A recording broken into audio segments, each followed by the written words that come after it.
Yeah, hey everybody out there. If anybody's listening, hello. Okay, we're good. All right, ready? Yeah, One, tell me when. go. Welcome. Whoops, there's my finger. Welcome back to another episode of the Meyers Jewelers Experience. I'm Jeff from Meyers Jewelers, and I'm sitting here with Morris. No Jim again today. I think he's drunk on a curb somewhere. He's probably on a bender. He couldn't take it. Oh, week to God. record this. That's crazy. But I'm glad to be back again for another episode. We got to talk about something more exciting. Last week, I literally couldn't keep my eyes open. I understand. It's tough. We were talking about the engagement, the history of the engagement ring, which was, interesting for a minute. Then we got to Universal Studios. So That was much better. We didn't really dig that much into it. At least we got the beginning. Well, of felt that. like it to me. As we know, it's hard for me to stay on topic. Yeah. But we're going to try our best today. So I'll be very curious to see what tons of excitement you have for me today. Well, and how I can turn it into actually something fun. Right. How you can make fettuccine out of the dirt I'm bringing. You got it. So one of the things I was curious about is Hearts on Fire. Love Hearts on Fire. Right. I know. We sell it. You guys. We are the exclusive dealer in Central Ohio. Right. So what I wanted to know, I'm not expecting you to know this person's name, but while I was doing my research, somebody named Haley Page is launching what's called the I Do Bridal Collection. And she's collaborating with Hearts on Fire. Who the heck is Haley Page? So I knew you were going to say that, so I have the bio on her. She is a person that's on, she's like a consulting person, a contributor to like Say Yes to the Dress. Oh, whoa. You said Say Yes to the Dress. I got a great story about Say Yes to the Dress. We used to sponsor I hope and pray my brother's listening now. Scott, are you out there right now listening? He's tagged on Facebook. He'll hear. All right, I hope so. Say Yes to the Dress. This was the greatest story. We were the sponsor of the Columbus Bride Show for several years. And one of the years we did it, their special guest for the event was Randy Finoli. Super nice man. Randy Finoli is Say Yes to the Dress. Oh. It's his show. He's the guy, and he is awesome. Really liked him. He's just he's as nice, if not nicer, than he is on the show. So actually kind of whenever I'm flipping through, if he's on, I'll watch it because he's kind of good. I like him. But so we were at the event, and we went up to go. They took us over to meet him because he was going to come to our booth, and we're going to give away something on stage with him, a ring to somebody. So we're sitting there and we're talking. He comes and meets me. The person introduces me to Randy, and I go, "Oh, hello." He shakes my hand. "Nice to meet you, blah, blah, blah." And then Scott is next to me, and he goes, and this is his brother, Scott. And Randy looks him in the eye and grabs him and goes, "Hello, gorgeous." Just like that. And I go, what is going on here? He was in love with my brother. And, which is fine, but my brother is straight and married with 2 kids. But and just in case the door gets left open. It wasn't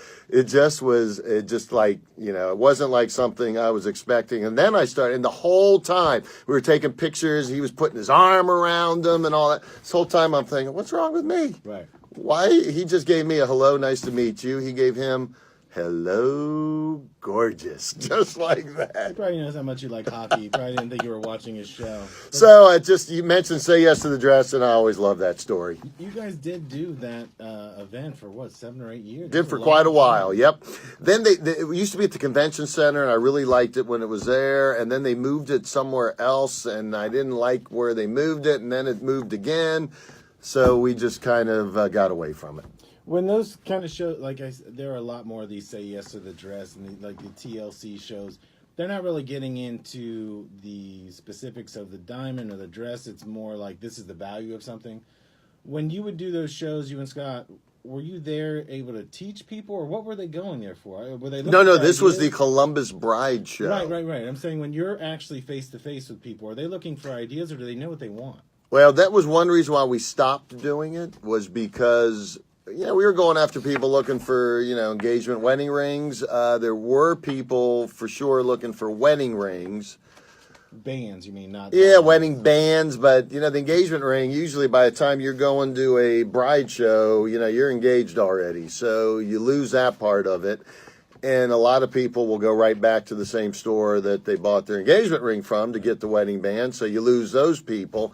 So it ended up, it wasn't as big of a market to go towards the jewelry end of it as we were hoping. It started off that way, and then it kind of drifted away, and I saw attendance maybe go down, and I hope attendance is up for the show because I always enjoy doing it. Yeah, that's why we kind of just dropped out of it. We didn't see the return on investment as much as we saw early on. Do you also think that, when you've got a Hearts on Fire product, if you're going to take it to not a trade show, but like an event, there has to be a lot that goes into it to explain the difference in this product, especially when you guys first had Hearts on Fire. When you're going to these shows and someone doesn't know what it is, I would say in the last 5 years, this has become nationally such a bigger brand. Hearts on Fire is a huge brand now. For only being around, I don't want to get this wrong. I feel, maybe 20 years, 21, 22 years. Compared to a lot of like Breitling watch has been around since the 1880s. So we're talking a big difference. It was founded in 1996. That doesn't mean that, just because it was founded doesn't mean it was really launched now. Yeah, so it's 20 plus. Yeah. So somewhere in there. It's probably about 22, 23 years. That's about right. Yeah, because they are known as being the first ever branded diamond. Exactly. And you've talked about that before. Explain that. I have talked about it. Before 1996.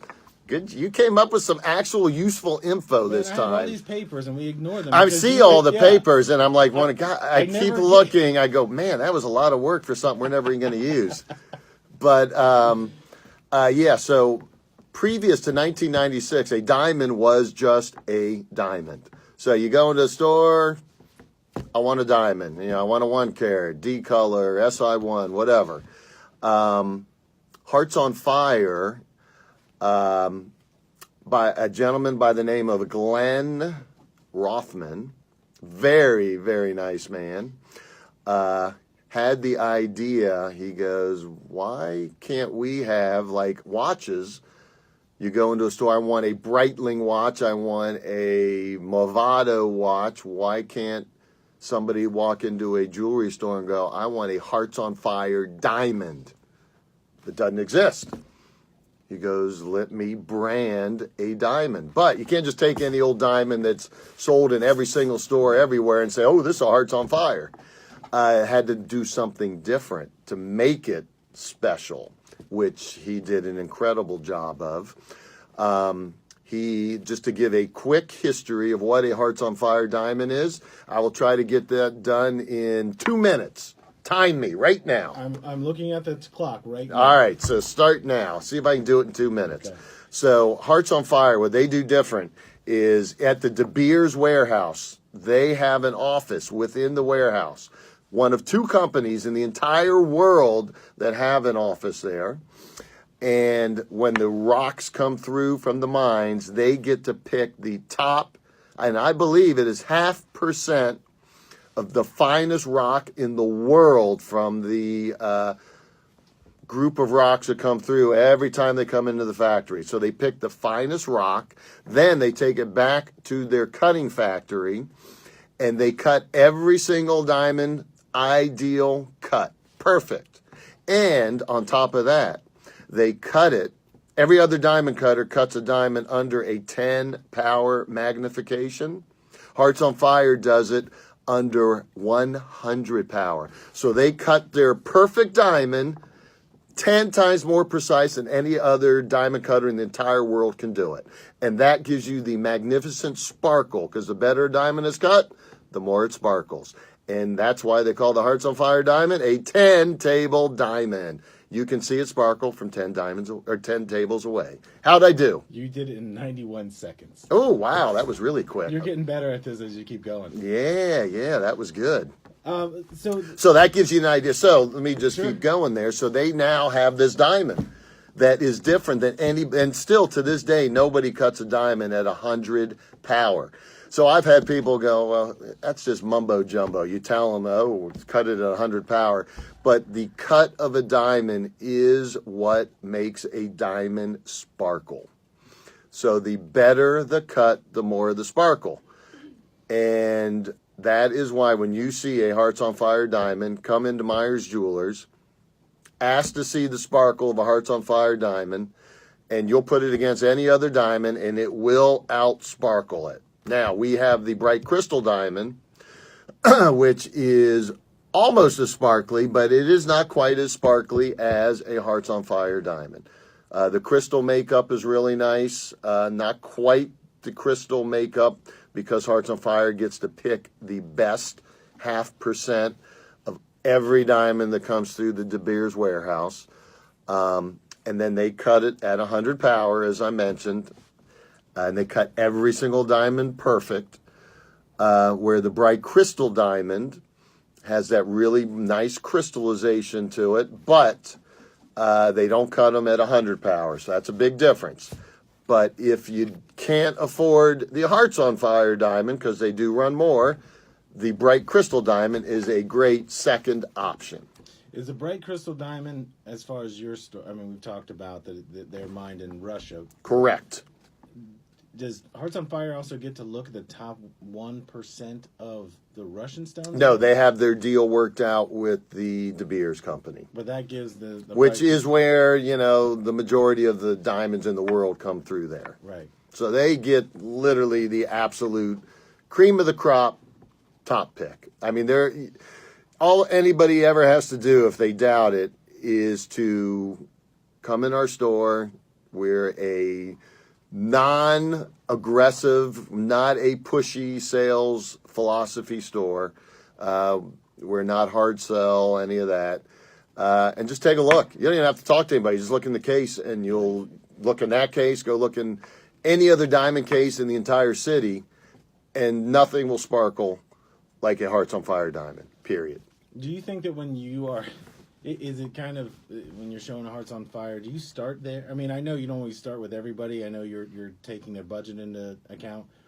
But when people are drawn to that, because when you walk in, that's not like strange lighting. Yes, we have a boutique in our store, which is why you could easily walk into our store and find the Hearts on Fire diamonds, because they're in the Hearts on Fire boutique. But your eyes are drawn to it also. So as soon as you walk in, it's very easy to see that Hearts on Fire spot. And then once you walk over there, people that are just walking around, not even paying attention to it's a Hearts on Fire, they'll look at it, and I see them just like their eyeballs, and they just end up wandering over there like, what are those sparkly things over there?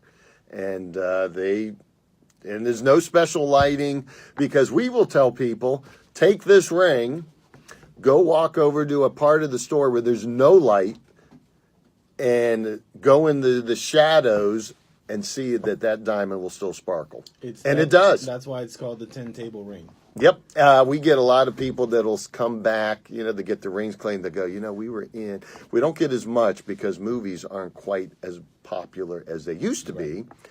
But when you go to a movie theater and you have the light from the screen is the only light in the room, the Hearts on Fire diamond will still sparkle. They'll say, people will come up to them and go, your diamond is insane because it was sparkling from the light coming off the screen. The light is going through the ring. Every single, what happens is when a diamond is cut poorly, the light that comes in through the top of the diamond escapes through the bottom, because the sparkle is the light that's going in the top. It bounces around in the stone and comes back out the top. So the better a diamond is cut, the more sparkle that comes out the top.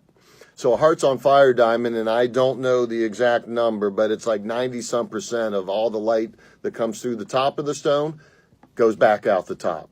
A lot of other stones, the light, you might lose 40% of the light through the bottom of the stone. And therefore, it will not sparkle as much. And what does a woman want when she's wearing a diamond? Rachel, if you were ever to get a diamond, what would you want your diamond to do? Sparkle. I didn't know we were doing science fiction on the show. Yeah, there we go. Well, we're up against a break, but I want to come back and I want to talk more about this I Do collection because I'm curious, again, when we talk about trends, we talk about the coast, and then it gets here later. And just to tell you one other thing, Hearts on Fire, it's not just an engagement ring, which we can hit that when we get back. Let's do that. Save that for now. Yes, and then because we'll some people might think think it's just engagement. No, a lot more to it. Well, send us the break, and then we're All going to right, talk about I'm going to send us to break. Off to break. Enjoy the commercials. Let's get right back in that. Oh, I'm going right back. Well, because I'm digging it. Here's where we're at. It's exciting, isn't it, today? We got about 10, 12 minutes, so I don't want to cut that short because I think we're going to get into other areas again. All right, so just go ahead and cut me off. Just say, hey, we're back. This is what we're going to talk about, but I need the time, and just go. You know what I mean? Oh, man, that's acting. Can I act You can like do that? and you'll never do that anyway. If I tell you to do something, I know you're not going to do it. Okay. Do it how you like. All right. Yeah. 1, 2. Welcome back to the Meyers Jewelers Experience. And this is Jeff. And Michael, Yes, sir. I want to keep going with the topic we were just on. I'm really enjoying, I feel the vibe from Hearts on Fire today. You're on fire today. Yes. So as I was mentioning, some people from the way I was talking about a diamond might be thinking that Hearts on Fire is purely engagement rings, just a big diamond. No, they have a huge, they started off, there's Glenn Rothman, as I mentioned, very, very nice man who founded Hearts on Fire and has recently retired. And I believe he's living in Telluride, Colorado, enjoying the snow out there. So Glenn, if you're listening, I hope you're enjoling retirement. I hope he's listening. I would only hope that he was. But he's been in our store before, too. But he's kind of like a celebrity icon in the jewelry industry because he started the branding of a diamond idea. So he is a pioneer in the industry because as anybody's ever heard of the Leo diamond, mm-hmm. How do you think that came about? They saw how successful the Hearts on Fire diamond was. So Sterling Corporation, which owns Jared Kay's, J.B. Robinson, Zales, and I think Helzberg. That they do, only because I saw an article about it yesterday. Yes, so they said, whoa, this is pretty successful. They had to jump in. They go, well, since we buy our diamonds, they buy them from a manufacturer called Leo Schachter. They said, hey, make us a diamond. We're going to slap a name, the Leo diamond, on it and try to do what Hearts on Fire is doing. The only difference is they don't do anything special other than every diamond that the Leo diamond is its ideal cut, but cut at 10 power magnification. So if you have a diamond that's ideal cut, that was cut by a diamond cutter at 10 power, or you could have a diamond and say the money's the same, that's perfectly ideal cut, that was cut 10 times more precise at 100 power, what are you going to get? Hearts on Fire. Right. So the Leo diamond has been a very successful diamond, but it was only came about because of the success that Glenn Rothman came up with on the Hearts on Fire diamond. So and there's the Crown of Light that's really big in the Caribbean. I got people that come in and go, can you tell me about this Crown of Light diamond? And what they do is they put, I think it's like 100 plus facets on this diamond. So when you look at it, it literally looks like what do they call those, what's those things with the lights when you hit the light and it's got mirrors all over the crystal? Like a disco ball? It looks like a disco ball. Yeah. It's got cuts all over the thing and yeah, it gives off light, but when you look at the stone, it's nowhere. That was their way of trying to come up with a Hearts on Fire it looks diamond. more like a ring that a woman would wear to like a fancy cocktail party, not like an engagement ring. Well, yeah, it's got a weird look to it because it's faceted all over the stone so much. Normal faceting on a regular diamond, including a Hearts on Fire diamond, is only 58 facets. This thing has maybe 130 facets. So think of how small a diamond is. And you see facets all over it, now more than double that. What's it going to look like? Nothing but a big facet everywhere. So that's just one of them, but there's tons of them. So the Hearts on Fire is hands down the most beautiful of all the branded diamonds, and they're the original. And they don't just do engagement; they do fashion. So imagine you've got a popular thing now is a round pendant. So the mounting's round. You put a bigger diamond in the middle, and then you put like 6 diamonds around it. Imagine all those Hearts on Fire diamonds, how bright that piece will be sitting on your neck. Make matching earrings. They do fashion rings. So imagine you get a whole bunch of little stones together. And this is interesting. A 1-point diamond, all right? Not a 1 carat, but 1/100th of that. Imagine how small that is. A 0.01 carat. That same diamond is also cut, ideal cut, perfect at 100 power. Can you imagine the skill level that the diamond cutter has to have to get a 1-point diamond in a piece of machinery that is magnified 100 times and cut 58 facets on it? I Imagine I that. wouldn't want to be there the first day you were trying to do it, but I'm sure he's great at it now. That would stress me out to think how you burn through to get it right. Yes, there are, here's a great stat to talk about the skill level that's needed to cut a Hearts on Fire diamond. There are 10,000 certified diamond cutters around the world. Only 300 have been certified to cut a Hearts on Fire diamond. That's a very small pool of the 10,000. Wow. Yes. So the skill level that it takes to cut a Hearts on Fire diamond is far above any other diamond that is cut in the world. So they're just about flawless in design. There might be design. Oh yeah. Well, their trade. This is interesting. They're saying,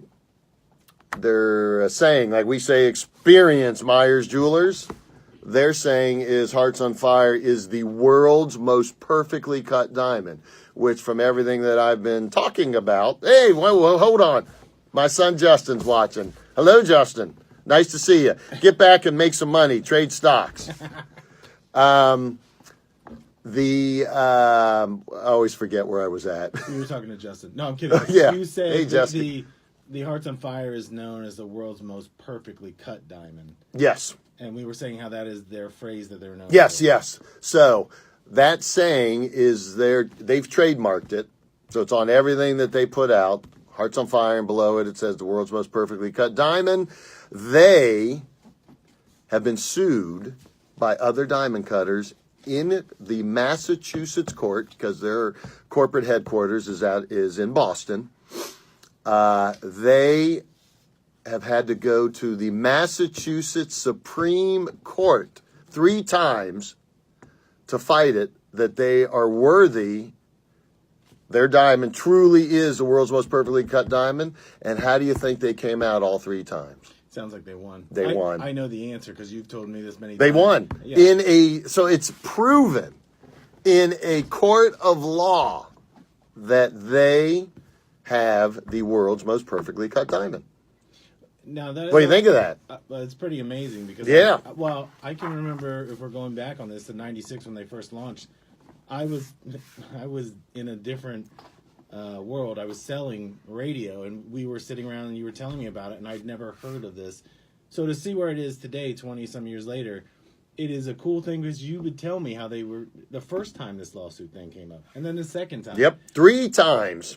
As far as what do you see more that you're selling in the store? Is it more engagement rings? Or Our store, there's usually stores, very rarely is a store like specialize in everything. Right.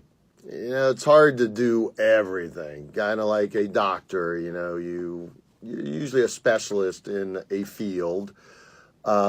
We are bridal specialists. We are engagement ring specialists. We can do literally anything when it comes to most jewelry, but when somebody wants an engagement ring, you need a really knowledgeable staff. We're not somebody that, was working at DSW shoes. That's my favorite thing that you say. I'm working at Walmart stocking socks, and now I'm selling you a diamond ring, and I'm going to tell you everything about it, even though I know nothing. Right. I read the whole manual. So we are specialists in that. I, along with my brother, have literally been selling engagement rings since we were like 15 years old. And I'm about to be 59, so we have experience. My brother, same thing. He's, I think, 52. I've been doing it since he's a young boy. And you've always said that if somebody knows diamonds, it's Scott. I mean, that's not just because he's your brother. He's traveled the world. He is our diamond buyer, and there's no better of anybody literally in the entire world that can do a diamond deal, and no diamond's better than him. So he can buy them at the right price, so therefore we can turn around and sell them at the right price, but also buy the right stones, the ones that have the most sparkle and best cut, best clarity, color, all that, for, again, the right price, because that's very important as well. Best educational experience. And then we will then tell you why our diamonds, we feel, are the best value in Columbus. So on that note, being that we are the best value, and this radio show is also a great value, I don't know what the value is, but it's a good one. It's free. You can't beat free. Yeah, that's all right. So unfortunately, we got to sign off. But everybody come out. Say you heard it on the radio show that you wanted to see a Hearts on Fire diamond, and we will be glad to show you and let you see the beautiful sparkle. Everybody out there, have a great rest of the week and experience Meyers Jewelers.